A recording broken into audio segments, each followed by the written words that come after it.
ঠিক আছে, আজকে আমরা শিখবো ফুরিয়ার ট্রান্সফর্ম। মানে আজকে আমরা আগামী ক্লাসগুলোতে আমরা যেগুলো শিখবো সেটা হচ্ছে যেগুলো বাকি আছে, ফুরিয়ার ট্রান্সফর্ম অফ গসিয়ান,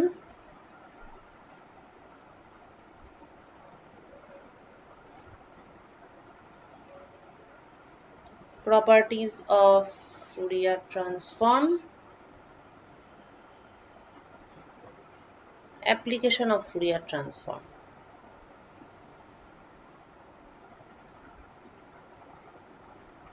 ঠিক আছে, আর একটা টপিক হচ্ছে three dimensional Fourier transform with example. এই টপিকটা আমি তোদের বলবো না, তোরা আমাকে পড়াবি, পার্ট অফ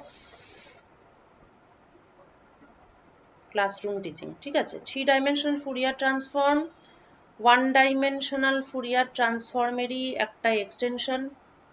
তো বইগুলোতে পেয়ে যাবি, জাস্ট উইথ এক্সাম্পল, আর কোনো ফার্দার ক্যালকুলেশনের কোনো ব্যাপার নেই। তাহলে থ্রি ডাইমেনশনাল ফুরিয়ার ট্রান্সফর্মটা কিরকম এক্সপ্রেশন হয়, এক্সপ্রেশনস, এবং সেটাকে অ্যাপ্লাই করে কিছু কিছু এক্সাম্পল, যেখানে কোনো একটা ফাংশন নিলি থ্রি ডাইমেনশনাল ফাংশন, যেমন some function of suppose r vector, তো সেটার আমি ফুরিয়ার ট্রান্সফর্ম বের করলাম, যেটা obviously will be a function of p vector. তো এইরকম কিছু কিছু এক্সাম্পল। তো এই ব্যাপারটা কিরকম ভাবে তুই এক্সপ্লেন করবি, যদি তুই একটা কোনো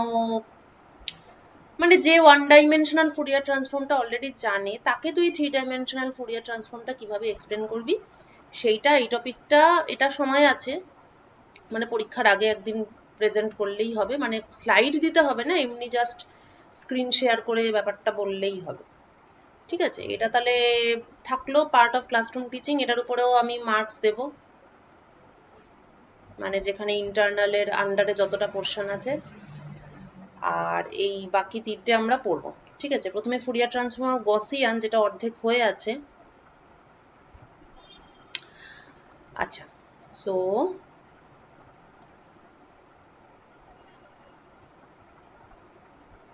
let us take a Gaussian function to the power minus 80 square. তারপর আমরা কি করেছিলাম, এটার ফুরিয়ার ট্রান্সফর্ম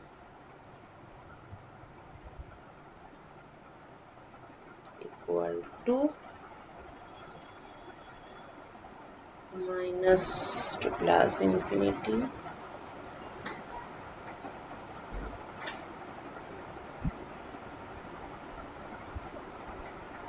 এই। আচ্ছা, এরপর আমাদের এখানে একটা রেজাল্ট অ্যাকচুয়ালি ইউজ করার দরকার, which is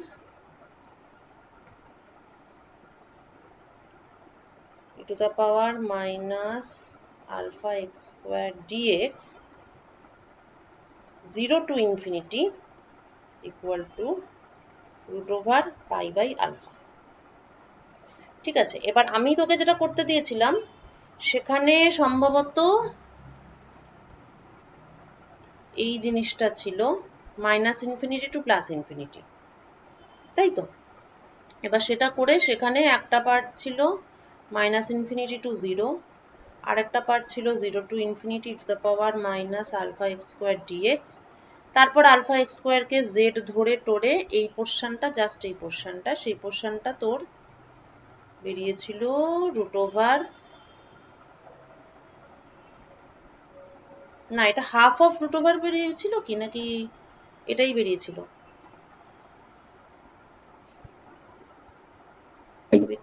কত বেরিয়েছিল এটা? এটা আমার এক্স্যাক্টলি একটু কনফিউশন হচ্ছে। জাস্ট এটাই বেরিয়েছিল তো? এই এই এই এই পোর্শনটা এটাই এসেছিল তো, সেটাই জিজ্ঞেস করছি। তারা একটা হোয়াটসঅ্যাপ করেছি, wait.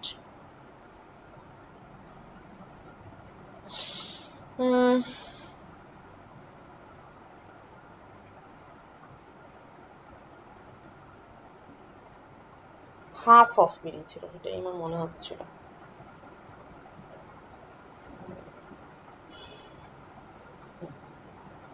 Okay,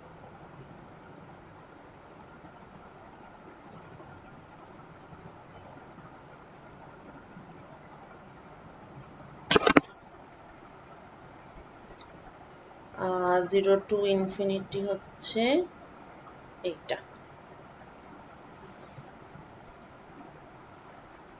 half of root over pi by alpha. আচ্ছা, তো এবারে সমস্যা একটা ছিল যে এই পোর্শনটা কি হবে। তো যেটা ওভারলুক করেছিস, আমি ভাবছিলাম হয়তো নোটিস করে ফেলবি, সেটা হচ্ছে this is an even function, ঠিক আছে, minus infinity to plus infinity e to the power minus alpha x square dx minus infinity to 0 e to the power minus alpha x square dx 0 to infinity e to the power alpha x square dx, কিন্তু this is even function, যেহেতু এটা একটা even function, সুতরাং এইটা এবং এইটা they are equal to each other, therefore this is equal to 2 into 0 to infinity e to the power minus alpha x square dx, so this is basically equal to 8. তাহলে minus infinity to plus infinity আমি যদি গসিয়ানকে integrate করি, তাহলে আমি পাই root over pi by alpha.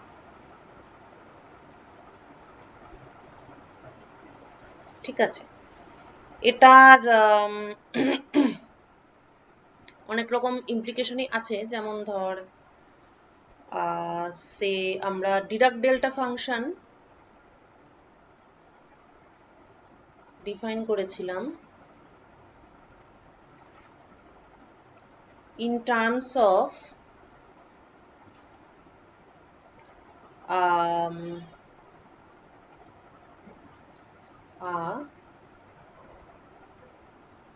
limiting case of Gaussian.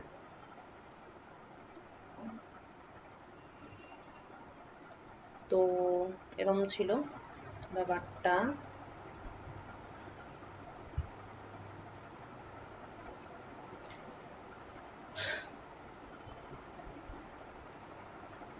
এবার এটার কার্ভটা তো এরকম হবে, ঘন্টার মতো, the bell shaped curve e to the power minus alpha x square। এরপর আমরা কি দেখতে পাচ্ছি যে if we integrate from minus infinity to plus infinity e to the power minus alpha x square dx, এই জিনিসটার একটা ফিক্সড ভ্যালু আছে which is root over pi by alpha।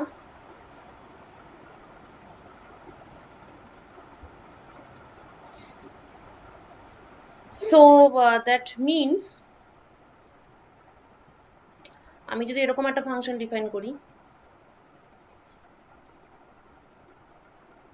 root over alpha by pi e to the power minus alpha x square, তার এক second দাঁড়া, একটু দাঁড়া।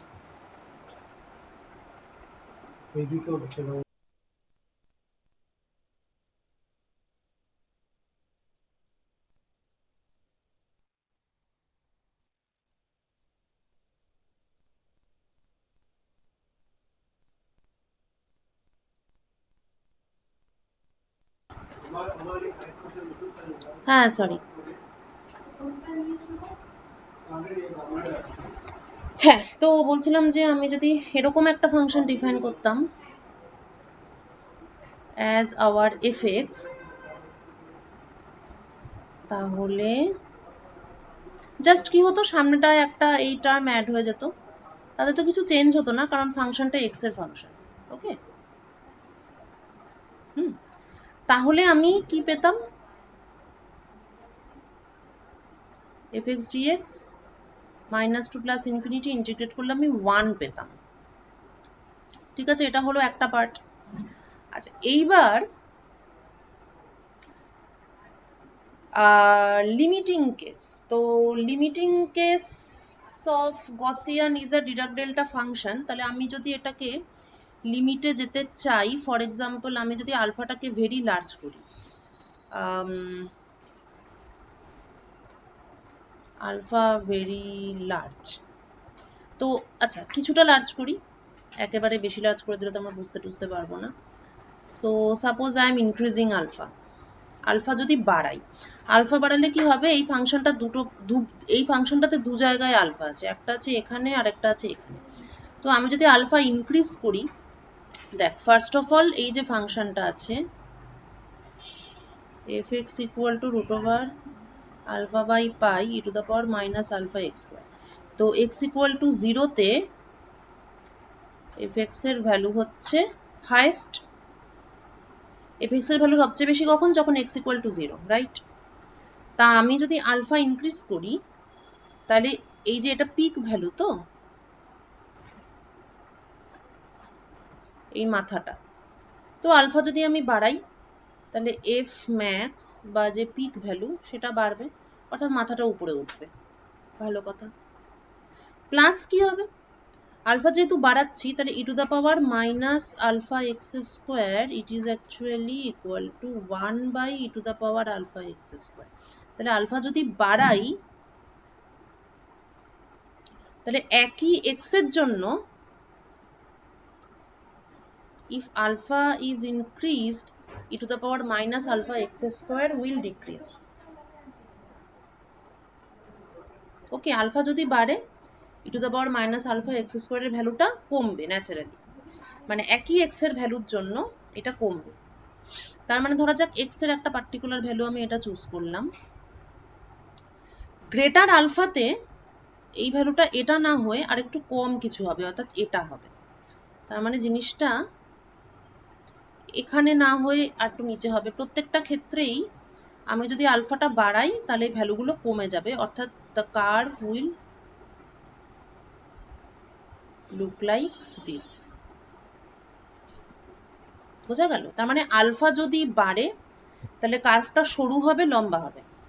তো if I go on like this and let alpha tend to infinity, তাহলে ব্যাপারটা এরম হবে যে একটা প্রচন্ড শার্প পিক হবে জিরোতে, it will tend to infinity, আর এখানে ওই জিরো ছাড়া বাকি সব জায়গাতে এটার ভ্যালুটা জিরো হবে, আর কোনো ভ্যালু থাকবেই না, কিন্তু ইন্টিগ্রেশনের রেজাল্টটা সবসময় 1 হবে। So if I let alpha tend to infinity, then fx tends to infinity at x equal to 0, it tends to মানে it becomes 0 when x is non-zero, এবং fx dx এর ইন্টিগ্রেশন করলে 1। এইভাবে this is how Dirac delta function becomes, মানে Gaussian function in the limiting case becomes a Dirac delta function। ঠিক আছে, যাই হোক সেটা একটা অন্য ব্যাপার ছিল, এটা কথা প্রসঙ্গে বললাম। তো এবার এই রেজাল্টটাকে ইউজ করে, মানে এই যে রেজাল্টটা আমরা পেয়েছি এটাকে ইউজ করে এই ধরনের মানে ই টু দ্য পাওয়ার মানে গসিয়ানকে ইনভলভ করে যত ধরনের ইন্টিগ্রেশন হয় সেগুলো সবগুলোকেই এই রেজাল্টটা ইউজ করে ইভালুয়েট করলে খুব সহজেই অ্যান্সারটা বেরিয়ে আসে। যদিও গামা ফাংশন দিয়েও করা যায়, সেটা যার যেমন সুবিধে, বা তোর যেমন সুবিধা তুই সেটাই করবি। এই পার্টিকুলার অঙ্কটাতে যেমন let us see, so Fourier transform of, তাহলে ইন্টিগ্রেশনটা হচ্ছে minus to plus infinity to the power minus a t square to the power i omega t d t. এখন আমার নোন রেজাল্টটা কি, minus to plus infinity e to the power minus a t square d t equal to root over pi by a. এই হচ্ছে আমার known result. তাহলে আমাকে এখানে সামহাউ এই এখানে আমার ফাংশন বা জিনিসটা আছে এরকম e to the power minus a t square plus i omega t, এইরকম আছে জিনিসটা, কিন্তু আমার যে নোন রেজাল্ট সেখানে আছে কি টি স্কোয়ার। তাহলে এখানে আমাকে এটাকে সামহাউ হোল স্কোয়ার ফর্মে লিখতে হবে,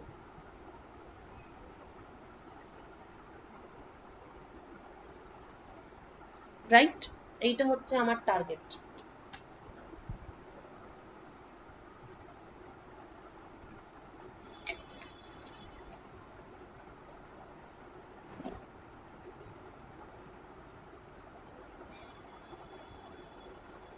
তাহলে এবার লিখি। প্রথমে এ কমন নিই, t square plus i omega by a T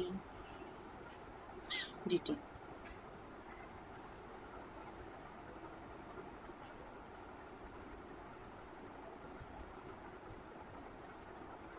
two into t into i omega by 2a, right? আচ্ছা, এবার এটাকে হোল স্কোয়ার ফর্মে লিখবো। তাহলে যেমন স্ট্যান্ডার্ড প্রসেস, অর্থাৎ i omega by 2a whole square, মানে প্লাস এইটা, আবার মাইনাস দ্য সেম থিং।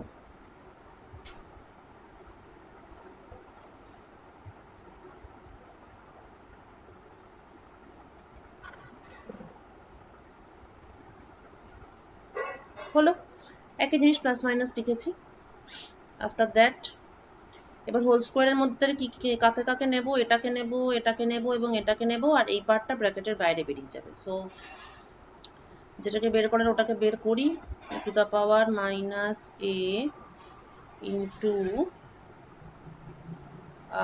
মানে এটা মাইনাস মাইনাসে প্লাস, তারপরে আই স্কোয়ারের জন্য আরেকটা minus omega square by 4a square, আর এখানটাতে to the power minus a t plus i omega by 2a whole square d t. এখন আমরা t plus i omega by 2a এটাকে ইউ ধরতে পারি, সেক্ষেত্রে ব্যাপারটা কিছুই পরিবর্তন হচ্ছে না। আর সামনে এটা থাকছে to the power minus omega square by 4a, আর এখানে থাকছে to the power minus a u square d u, যেটার রেজাল্টটা সেই একই হবে, root over pi by a. এইবার তাহলে দেখ, how does it look?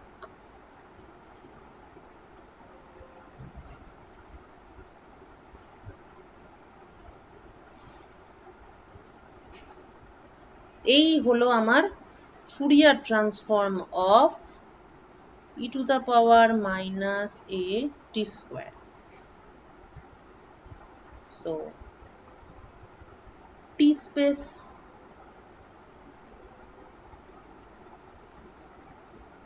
Versus omega space. T স্পেসে e to the power minus a t square, it is a Gaussian which is a bell shaped curve, এবং আচ্ছা এটা একটু পরে দেখব।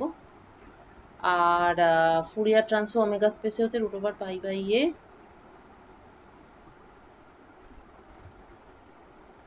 Two the power minus omega square by 4a। তো এখানে তো এই অ্যাক্সিসে টি, আর ওমেগা স্পেসে যদি আমি প্লট করতে চাই, তাহলে টু প্লট দ্য ফাংশন, এখানে এক্স অ্যাক্সিসে থাকবে ওমেগা। তাহলে এবার শেপ দেখে নিশ্চয়ই বুঝতে পারছি যে ওমেগা স্পেসেও এটা একটা bell shaped curve.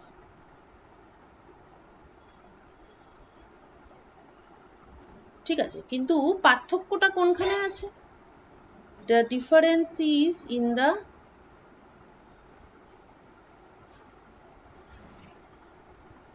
variation with the parameter a. এইখানে হচ্ছে পার্থক্যটা। অর্থাৎ আমি যদি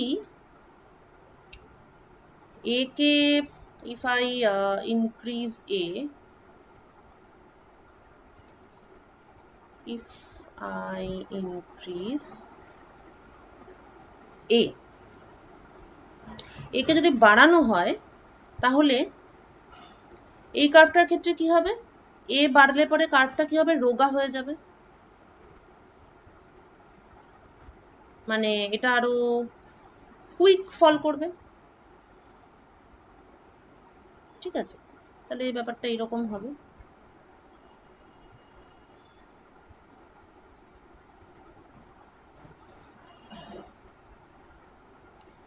আর এটার ক্ষেত্রে কি হবে, এখানে এটা কিন্তু নিচে আছে, তাহলে এখানে যদি এটা বাড়ানো হয় তাহলে এটা রোগা না হয়ে এটা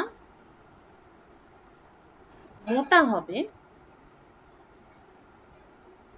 প্লাস এখানে নিচে এইখানেও একটা এ আছে, তাহলে এখানে কিন্তু দুটো চেঞ্জ হবে। এখানে যেমন পিক ভ্যালুটা সেম আছে, 1 আছে, 1ই থাকবে, কারণ এখানে কোনো এ নেই, মানে সামনেটাতে তো ওরকম কিছু নেই, কিন্তু এখানে সামনেটাতে √π/a আছে। তাহলে এখানে দুটো পার্ট আছে। প্রথম পয়েন্টটা হচ্ছে যে দ্য এফ ম্যাক্স, মানে এটার ম্যাক্সিমাম ভ্যালু হচ্ছে √π/a। তাহলে আমি যদি এ কে বাড়াই, তাহলে এই পিক ভ্যালুটা ফল করবে,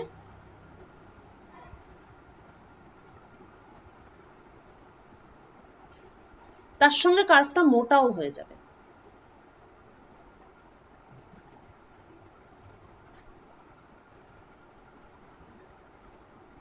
এই রকম হবে ব্যাপারটা।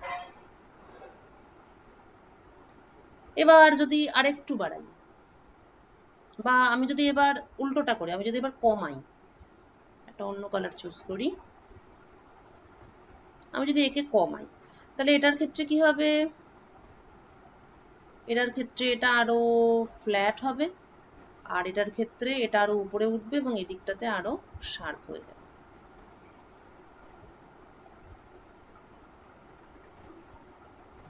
তাহলে কি দেখা গেল, টি স্পেসে ব্যাপারটা যত লোকালাইজড, যত মানে এই লাল কার্ভটা টি স্পেসে সরু, আর ওমেগা স্পেসে তত চওড়া, অর্থাৎ কি ডিলোকালাইজড, রাইট। এবং উল্টোটা, মানে এই স্পেসে টি স্পেসে যত সরু ওমেগাতে তত চওড়া, আর টিতে যত চওড়া ওমেগাতে তত সরু। তার মানে একই সঙ্গে ফাংশনটাকে, it is impossible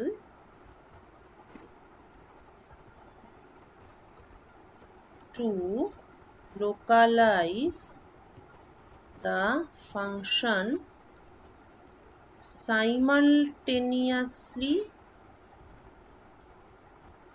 in both spaces.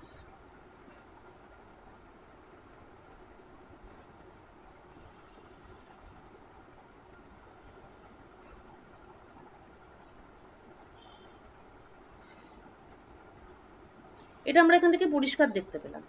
মানে আমি যদি ফাংশনটাকে, মানে এই ফাংশনটাকে অল্টার করার বা কোনো রকম পরিবর্তন করার একটাই মাত্র উপায় হচ্ছে যে এ প্যারামিটারটাকে হয় বাড়ানো নয় কমানো।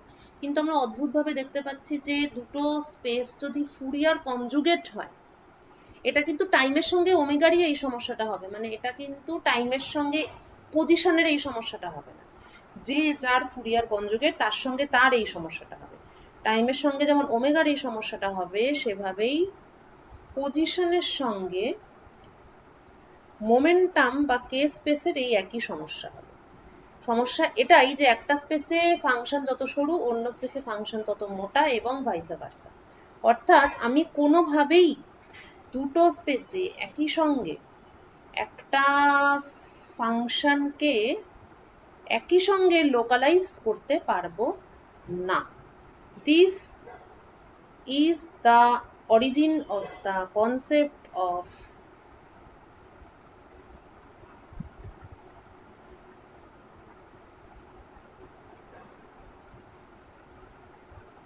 Uncertainty principal. মানে কি, যে এই যে অনিশ্চয়তা, এবার এটাকেই আমি যদি ফিজিক্যালি ইন্টারপ্রেট করি, তাহলে কোয়ান্টাম মেকানিক্সে আমরা ওয়েভ ফাংশন দিয়ে কি ইন্টারপ্রেট করি, একটা পার্টিকেলের ডেটাবেস, একটা পার্টিকেল সম্পর্কে আমার যা যা জানার থাকতে পারে এই সব কিছুই কার মধ্যে ইনক্লুডেড থাকে? একটা এই ধরনের কোনো একটা ফাংশনের মধ্যে সেটা ইনক্লুডেড থাকে। তো পজিশন স্পেসে এটা যদি টি এর বদলে এটা যদি হতো এক্স, তাহলে এটা ওমেগার বদলে এটা হতো কে। তাহলে পজিশন স্পেসে একটা ফাংশন যত সরু, তার মানে তার পজিশনটা তত বেশি well defined, say for the red one, তাই না? কেননা এটা তো তোরা পড়েই ফেলেছিস যে আনসার্টেনটিকে ম্যাথমেটিক্যালি রিপ্রেজেন্ট করা হয় কি দিয়ে না, ওয়েভ ফাংশনটা স্ট্যান্ডার্ড ডেভিয়েশন দিয়ে।